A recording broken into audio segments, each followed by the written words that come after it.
Assalamualaikum warahmatullahi wabarakatuh.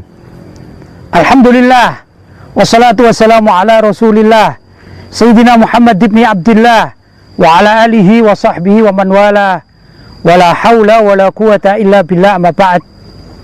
Ma'asyiral muslimin yang dirahmati oleh Allah, alhamdulillah, Allah senantiasa memberikan kenikmatan kepada kita berupa kesehatan, rezeki, dan hal-hal yang positif yang telah diberikan oleh Allah kepada kita. Kita perlu untuk bersyukur dan melestarikan nikmat-nikmat Allah itu, karena bila mana orang itu akan bersyukur kepada Allah, niscaya Allah akan memberikan tambahan bagi kenikmatan. Salah satu dari kenikmatan Allah yang akan ditambahi lagi oleh Allah bila mana kita mau ingat kepada Allah, berzikir kepada Allah Subhanahu wa ta'ala.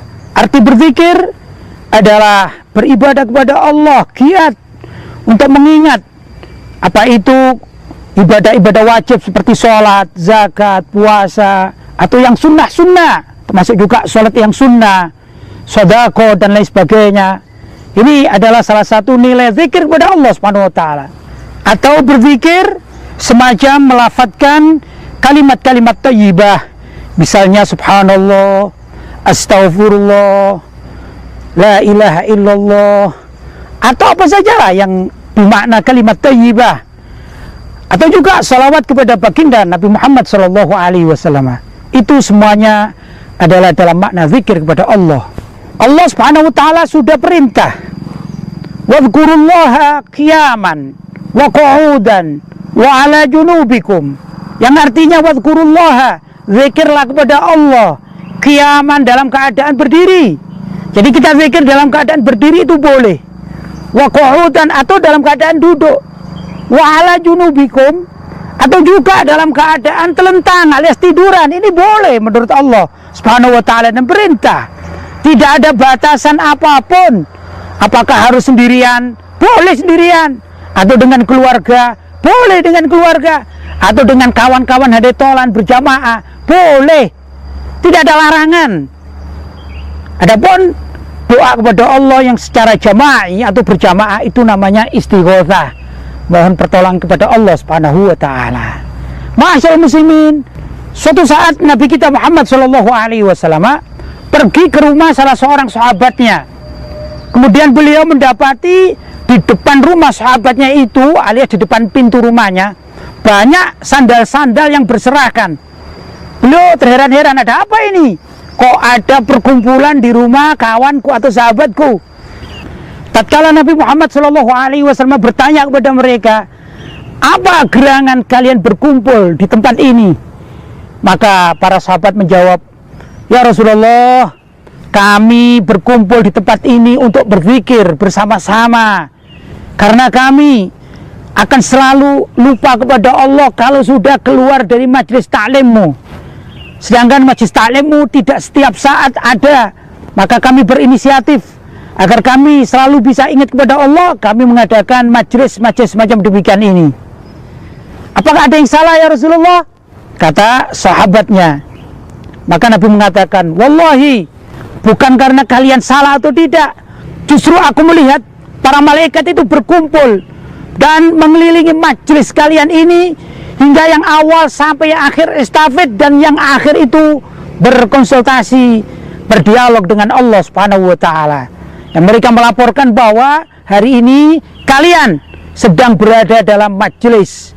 Ringkas ceritanya, dalam hadis itu diterangkan bahwa dengan keadaan majelis yang didirikan oleh para sahabat untuk berzikir berjamaah bersama-sama untuk mengingat Allah, maka Allah berkenan untuk mengampuni mereka. Luar biasa majelis ta'lim, majelis zikir yang dilakukan oleh para sahabat radhiyallahu ta'ala anhum. Demikian inilah yang dilestarikan oleh umat Islam sampai detik ini. Banyak di kalangan umat Islam bersama-sama berkumpul dengan handetolannya, dengan kerabatnya, dengan kawan-kawannya, tetangga-tetangganya, dan masyarakat Islam untuk berzikir kepada Allah Subhanahu wa ta'ala secara berjamaah.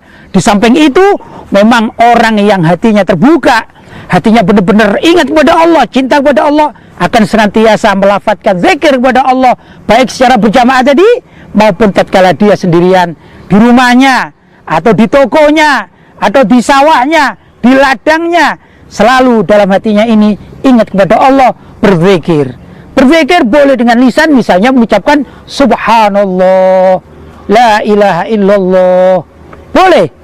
Atau zikir dengan hati, mulutnya diam tapi hatinya terus berzikir kepada Allah, boleh. Atau dua-duanya, atau dengan jawareh, yaitu melakukan sesuatu kebaikan, menolong seseorang. Bahkan dalam hadis Nabi Muhammad SAW termasuk dari salah satu afdalnya zikir itu apabila ada seseorang yang memungut batu misalnya yang berada di jalanan, kemudian batu ini dikhawatirkan bisa mengganggu orang yang berjalan, dan dia melafadzkan kalimat la ilaha illallah, maka batu yang diambil dari jalanan yang mengganggu masyarakat ini termasuk zikir yang paling ringan, sedangkan zikir yang paling baik adalah kalimat la ilaha illallah. Dengan demikian orang tersebut sudah mengumpulkan dua tata cara zikir kepada Allah Subhanahu wa taala. Yang paling ringan yaitu mengambil batu dari jalanan dan dia melafadzkan la ilaha illallah sebagai afdalul zikri, fa'lam annahu la ilaha illallah, sebaik-baik zikir ketahuilah bahwasanya melafadzkan la ilaha illallah. Ma'asyiral muslimin, mudah-mudahan dengan demikian kita bisa senantiasa hati kita bersama dengan Allah Subhanahu wa taala, hati kita mencintai Allah Subhanahu wa taala dan tidak mengingkari satupun apa yang diperintahkan oleh Allah, khususnya dalam urusan zikir. Janganlah kita kemudian mencari-cari mengatakan bahwasanya zikir berjamaah, contoh misalnya istighotsah, dikatakan itu bid'ah, itu tidak ada dalilnya.